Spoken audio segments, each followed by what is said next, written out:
Assalamualaikum warahmatullahi wabarakatuh.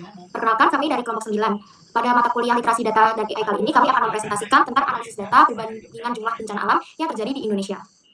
Berikut merupakan nama-nama anggota kelompok kami. Oke, perkenalkan, nama saya Alvin Valencerelson dengan NIM 1202403. Aku M. Salwakarsyah dengan NIM 1202408. Saya Yudhistira Bambang Sulaiman dengan NIM 1202455. Nama saya Syiraban Pahlawidi dengan NIM 1282403. Nama saya Dinda Dwi Septia dengan NIM 1282463. Nama saya Pilar Putri dengan NIM 1292403. Perkenalkan saya Dimas Syara Sapitri NIM 1512408. Perkenalkan nama saya Paul Nabi Demila dengan NIM 1512493. Oke, adapun latar belakang yaitu di era digital, kemampuan memahami, mengolah, dan menyajikan data sangat krusial, khususnya dalam ilmu kebumian, di mana data menjadi dasar untuk menjelaskan fenomena alam. Mata kuliah literasi data dan intelijensi artifisial di FITB-ITB dirancang untuk melatih mahasiswa menguasai keterampilan statistika dasar, eksplorasi data, dan pemanfaatan teknologi modern termasuk AI seperti ChatGPT dan Copilot untuk menganalisis data kebumian. Melalui tugas berkelompok, mahasiswa mengumpulkan, membersihkan, menganalisis, dan memvisualisasikan data dari sumber kredibel seperti BPS, BMKG, atau NASA, serta mengevaluasikan hasilnya dalam laporan terstruktur. Selanjutnya yaitu deskripsi dataset. Dataset yang kami gunakan bersumber pada Badan Pusat Statistik Indonesia yang diakses pada 28 Maret 2022 dengan judul Banyaknya Desa atau Kelurahan Menurut Jenis Bencana Alam dalam 3 tahun terakhir, 2014 sampai 2021. Dengan format data yang kami gunakan yaitu XLSX dan 38 baris dengan 35 kolom dan berukuran 16 KB dengan persen data kosong berjumlah 28,6%. Kemudian atribut data yaitu data yang berisi jumlah berisi jumlah desa atau kelurahan yang terdampak bencana alam per provinsi 2014, 2018, 2021 dengan atribut yang pertama yaitu provinsi, yang kedua jenis bencana, terdapat tanah longsor, banjir bandang, gempa bumi, tsunami, gelombang pasang laut, angin puyuh, gunung meletus, kebakaran hutan, kekeringan, dan tidak ada bencana. Selanjutnya sampel data. Sampel data yaitu subkelompok data yang digunakan untuk mewakili keseluruhan dataset. Di sini kami menggunakan 11 variabel data yaitu seperti yang sudah saya jelaskan tadi, ada tanah longsor, banjir bandang, gempa bumi, tsunami, gelombang pasang, angin puyuh, gunung meletus, kebakaran, kekeringan, dan tidak ada bencana dengan 38 kolom provinsi dan kolom tahun yaitu 2021, 2018, dan 2014.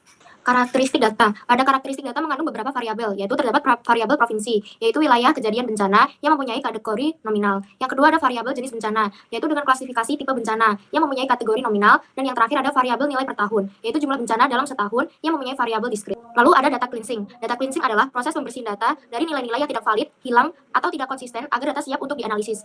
Berdasarkan slide saya, ada beberapa cara untuk melakukan data cleansing, yaitu yang pertama, hapus kolom yang memiliki banyak data hilang, misalnya jika lebih dari 50% data di kolom tersebut adalah 0 atau 0. Yang kedua, pengisian data hilang dengan statistik, yaitu mengganti nilai 0 atau 0 dengan nilai median atau rata-rata atau median untuk data kontinu dan modus untuk data diskrit. Yang ketiga ada forward fill atau pengisian maju, yaitu mengisi data kosong dengan nilai sebelumnya yang tersedia. Dan yang terakhir ada interpolasi, yaitu mengisi data kosong dengan nilai di antara titik data terdekat, bisa menggunakan metode linear, polinomial, atau berbasis waktu. Baik, berikutnya ada statistik deskriptif. Statistik deskriptif adalah metode-metode yang berkaitan dengan pengumpulan dan penyajian suatu himpunan data sehingga memberikan informasi yang berguna. Yang pertama saya akan menjelaskan tentang MEAN. Apa itu MEAN? Berdasarkan data rata-rata kejadian bencana yang dihimpun dari tahun 2014, 2018, dan 2021 dapat disimpulkan bahwa pola bencana di Indonesia menunjukkan fluktuasi yang cukup signifikan baik dari segi jumlah maupun distribusinya. Berikutnya ada gempa bumi yang menunjukkan tren yang meningkat signifikan antara 2014 dan 2018 dengan sedikit penurunan pada 2021. Meski demikian, jumlah rata-rata tahunan gempa bumi tetap tinggi. Kejadian tsunami dan gunung meletus cenderung jarang, namun tetap perlu diwaspadai karena meskipun frekuensinya rendah, yang ditimbulkan bisa sangat besar. Sementara itu, gelombang pasang dan angin puting beliung menunjukkan jumlah relatif stabil. Berikutnya ada median. Median itu dibagi menjadi 5. Yang pertama median rendah, yaitu contoh dari bencananya adalah tsunami dan gunung meletus. Yang memiliki median 0, menunjukkan hanya terjadi di wilayah spesifikasi pesisir atau sekitar gunung api. Kedua ada median meningkat. Contoh dari bencananya adalah gelombang pasang laut dan gempa bumi. Tren ini mengalami kenaikan median di 2014 sampai 2021. Penyebabnya bisa berupa perubahan iklim, aktivitas seismik, atau sistem yang lebih baik. Yang ketiga ada median yang menurun. Contohnya ada angin puting beliung dan tanah longsor. Penurunan median berpotensi berdampak pada pergeseran pola cuaca dan efektivitas mitigasi meningkat. Yang keempat ada median fluktuatif. Contohnya ada kebakaran hutan dan kekeringan. Ini dipengaruhi oleh fenomena El Nino dan aktivitas manusia seperti pembukaan lahan. Yang kelima ada median tinggi dan stabil. Dikategorikan Ini dikategorikan tidak ada bencana dan mayoritas provinsi aman dalam periode pengamatan. Bahas komponen statistika deskriptif selanjutnya yaitu modus. Jadi sebenarnya untuk pola bencana dapat dianalisis dengan menggunakan modus dari suatu bencana tersebut.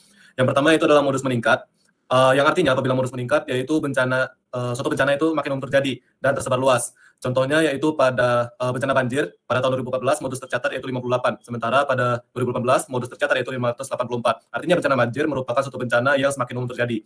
Selanjutnya itu modus menurun. Artinya mitigasi bencana yang dilakukan oleh pemerintah setempat maupun warga lokal di sana itu efektif untuk mencegah bencana tersebut, atau bencana tersebut merupakan bencana yang terlokalisasi. Artinya bencana tersebut hanya dapat dirasakan dampaknya oleh wilayah sekitar sumber bencana saja. Seperti pada tanah longsor 2014 modus tercatat yaitu 150 dan semakin menurun hingga 2021 yaitu 74. Artinya mitigasi bencana yang dilakukan kepada tanah longsor itu efektif. Selanjutnya yaitu modus fluktuatif, menunjukkan bahwa bencana tersebut dipengaruhi oleh faktor-faktor luar sehingga tidak dapat diprediksi. Kita akan membandingkan standar deviasi dengan rata-rata dari suatu bencana. Seperti pada bencana tsunami dengan rata-rata pada 3 tahun terakhir yaitu 0,38. Artinya bahwa tsunami itu merupakan bencana yang sangat jarang terjadi pada 3 tahun terakhir. Namun dengan koefisien variansi yaitu CV dengan satuan persen hanya sebesar 258%. Artinya bahwa bencana tsunami itu merupakan bencana dengan tingkat prediksi yang sangat rendah dan dapat berkurang maupun bertambah dengan signifikan. Berlawanan dengan sifat tsunami, banjir memiliki mean rata-rata yang sangat tinggi yaitu 508,5. Artinya banjir merupakan suatu bencana yang sangat umum terjadi pada 3 tahun terakhir. Dan dengan koefisien variansi yang jauh lebih rendah dari tsunami yaitu hanya 80%, menandakan bahwa jumlah banjir setiap tahunnya pada 3 tahun terakhir dapat diprediksi dan relatif konsisten tiap-tiap tahunnya. Oke, next. Berikut adalah visualisasi data dari tanah longsor dan juga data kebakaran hutan. Bisa dilihat untuk data tanah longsor, provinsi yang paling tinggi yang mengalami tanah longsor adalah Provinsi Jawa Barat, Jawa Tengah, dan juga Jawa Timur. Data menunjukkan distribusi kejadian tanah longsor yang tidak merata di seluruh provinsi. Dengan wilayah seperti Jawa Barat, Jawa Tengah, dan Aceh, kemungkinan menjadi hotspot akibat faktor geografis seperti topografi yang curam dan curah hujan yang tinggi. Selanjutnya, kebakaran hutan bisa dilihat bahwa yang paling tinggi dialami seluruh provinsi di Indonesia itu pada tahun 2018 dan paling tinggi berada di Provinsi Kalimantan. Oke, pada slide ini kita mempunyai data visualisasi pasang surut dan tsunami. Yang pertama, kita bahas data visualisasi pasang surut pada tahun 2014, 2018, dan 2021. Yang paling mencolok dalam data ini adalah lonjakan drastis kejadian pasang surut di Nusa Tenggara Timur. Yang pada tahun 2021 mencatat jumlah kejadian yang jauh lebih tinggi dibandingkan tahun-tahun sebelumnya, mencapai angka sekitar 200 kejadian. Dari data ini mengindikasikan bahwa provinsi-provinsi yang memiliki garis pantai panjang dan letak geografis yang berdekatan dengan yang lepas cenderung mengalami dinamika pasang surut yang lebih signifikan. Nah, berikutnya data visualisasi tsunami per provinsi memperlihatkan adanya pola persebaran yang tidak merata. Provinsi Aceh dan Sumatera Utara menjadi wilayah dengan jumlah kejadian tsunami yang paling menonjol, terutama Aceh yang pada tahun 2014 mencatatkan 5 kejadian. Korelasi. Di sini kami menggunakan korelasi contoh banjir dan tanah longsor, di mana sumbu X merupakan tanah longsor dan sumbu Y merupakan banjir. Di sini kami menggunakan scatter plot, lalu menarik garis regresi linear. Sebagai contoh kami menggunakan rumus regresi linear merupakan Y sama dengan AX plus B, di mana X digunakan contoh curah hujan.